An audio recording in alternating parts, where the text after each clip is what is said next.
내가 기도하는 모든 땅 위에서 하나님 예배 받을. 마태복음 27장 1절로 26절까지 말씀입니다.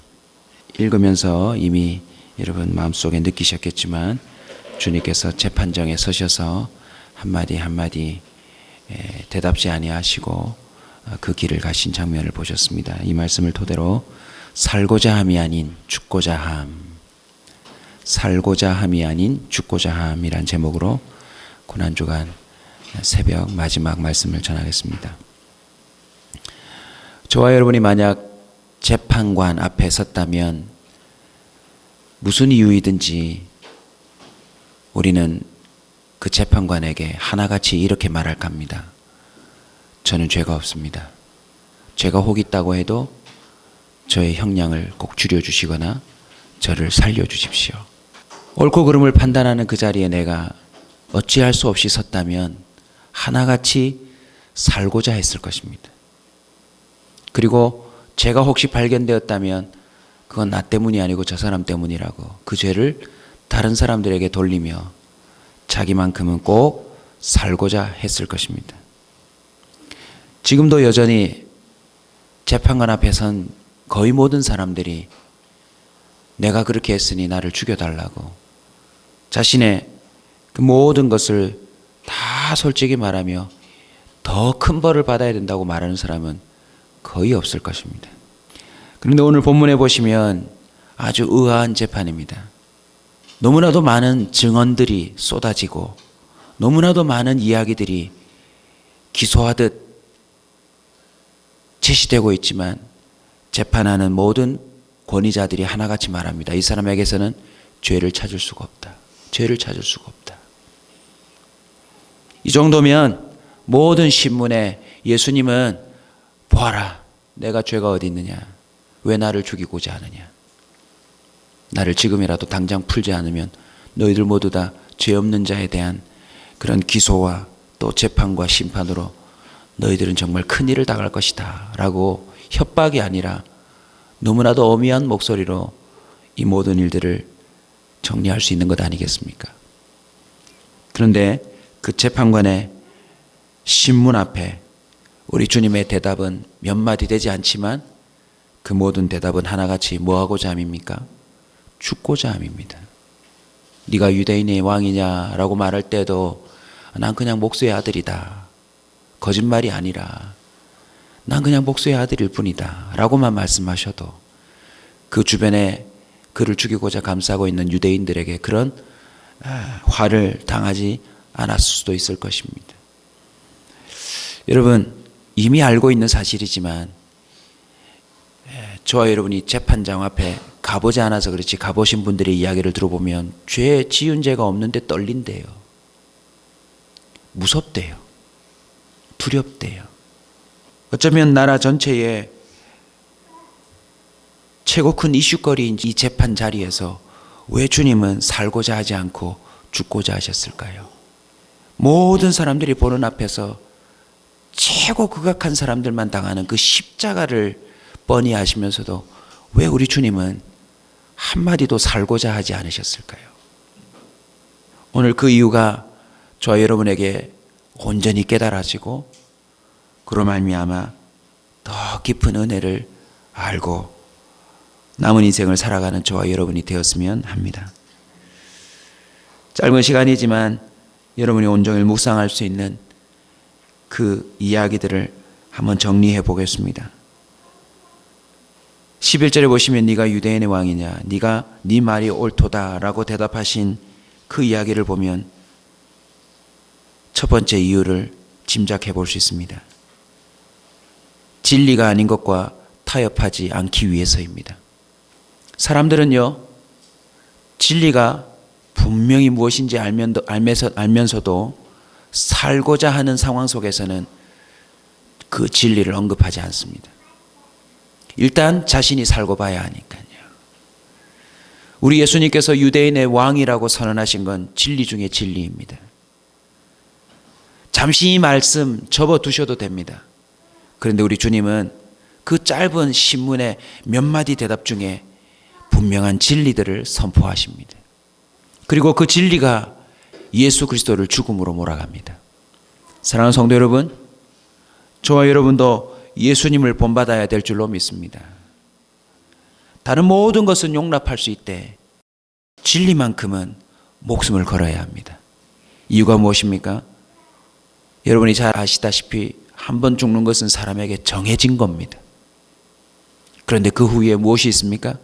심판이 있다라고 히브리서 9장 27절은 말합니다. 잠깐 생명을 좀 더 연장하고자 진리를 피해보지만 사람이 죽는 건 정해져 있습니다. 그리고 죽음 뒤에는 반드시 그 진리와 불의에 대한 심판이 있기 때문입니다.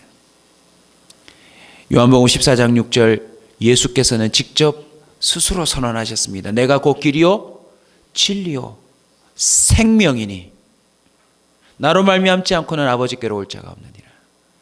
우리 주님은 왜 진리 앞에 타협하지 않고 죽고자 하셨습니까? 이 진리를 가야 그 길이 생명이요, 그리고 그 뒤를 따르는 자들로 하여금 생명을 얻을 수 있는 길을 열어주기 때문에 그렇습니다. 시편 92편 15절에도 시편 기자가 구약시대에도 이미 선을 해두었습니다. 여호와의 정직하심과 나의 바위 되심과 그에게는 불의가 없음이 선포되리로다. 만약 이 재판정에서 예수님이 조금이라도 생명을 연장하고자 거짓말을 한 것으로 드러나면 우리는 그 이후에 예수님을 따를 수 없습니다. 왜요? 거짓의 하나님이니까. 결국 죽음을 모면하려고 이리저리 타협하는 존재, 그것으로 끝날 터인데 우리가 어찌 예수님을 따른단 말입니까? 지금도 수많은 사람이 예수 그리스도를 길로 알고 쫓아가는 이유가 무엇입니까? 예수님 이꼴 진리이기 때문에 그렇습니다. 예수님을 따라가면 생명이 있기 때문에 그러한 것입니다. 남은 여생에 저와 여러분도 예수님을 쫓아 진리가 아닌 그 어떤 것과도 타협하지 않는 그런 목숨을 건 인생이 되시길 주의 이름으로 축원합니다. 두 번째 이유를 본문 속에서 찾고자 한다면 바로 한 명이라도 더 살리시기 위해서입니다. 재판의 흐름을 보면 예수님은 명백히 무죄입니다. 그리고 빌라도는 분명히 말합니다. 자, 너네들의 절기 유월절을 기념하여 적어도 한 명 정도는 풀어주는 사면의 권한이 내게 있으니 말하라, 누구냐. 아마 마음속 한 곳에 예수님을 풀어줘야 된다라고 하는 그 마음이 빌라도에게 있었나 봐요.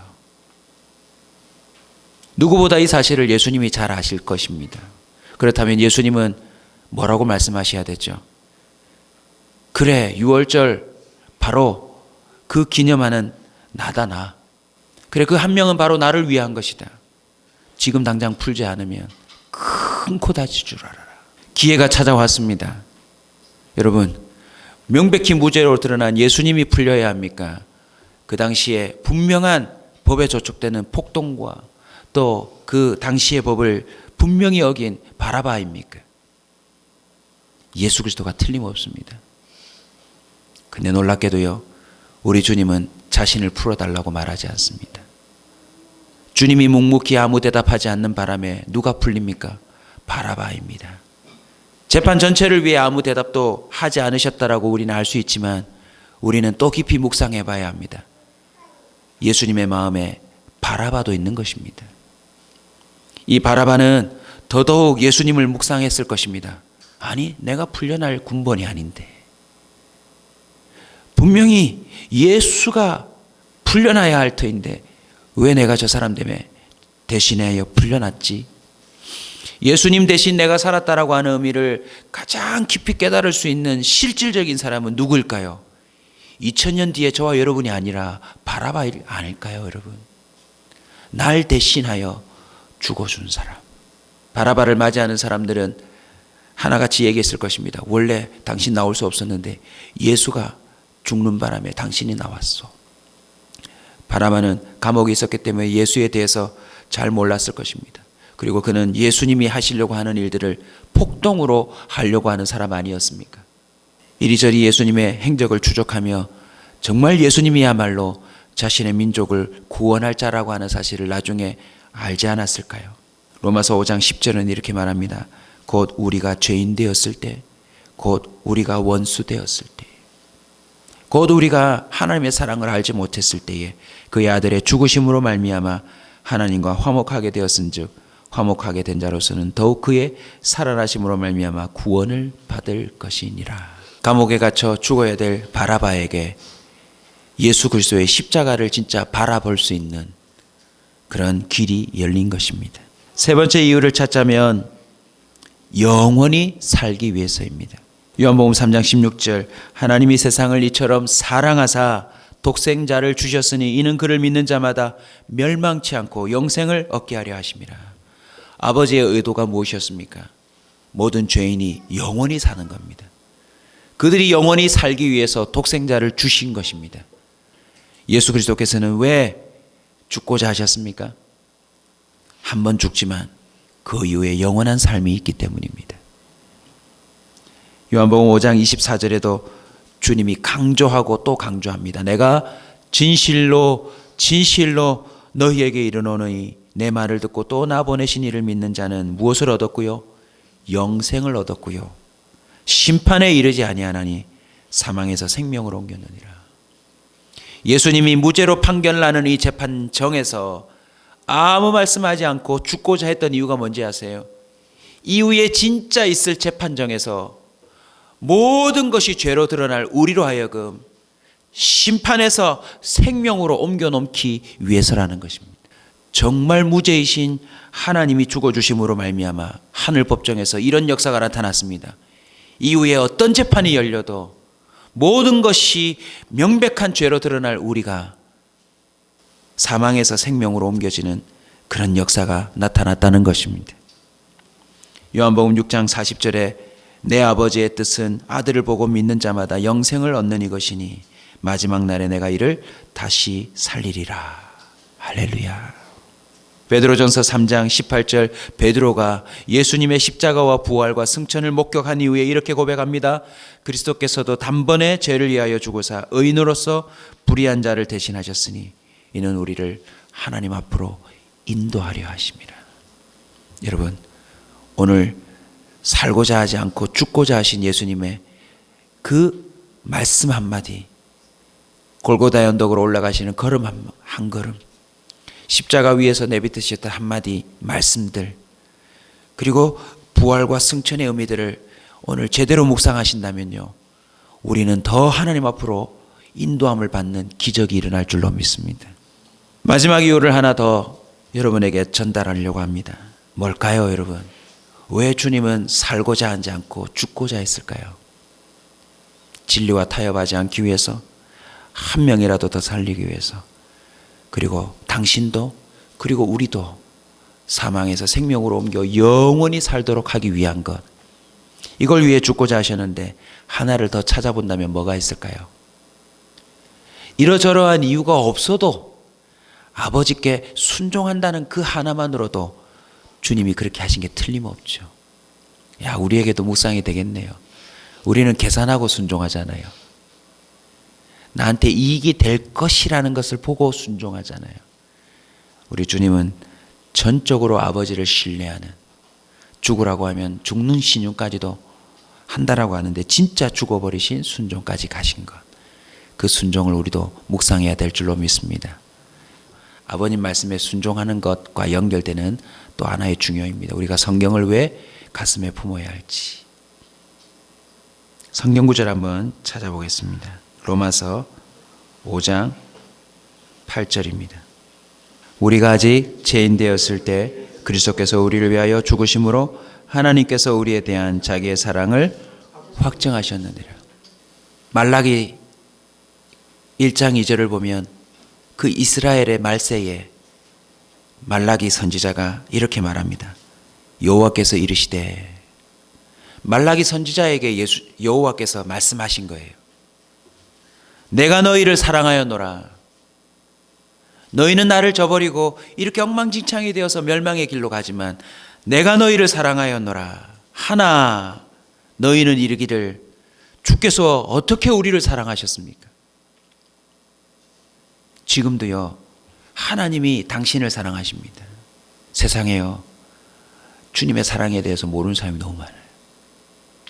예수님이 왜 이 재판정에서 기어코 죽고자 하신 줄 아십니까? 하나님께서 이 세상을 어떻게 사랑하시는지 확정짓기 위해서입니다. 변함없는 그 사랑이 십자가 죽음으로 확정지어졌습니다. 이 사랑은 결코 변동되지 않습니다. 그래서 언제 어느 시대 누구든지 그 사랑을 믿고 의지하면 확정된 은혜를 얻게 됨을 믿으시기 바랍니다.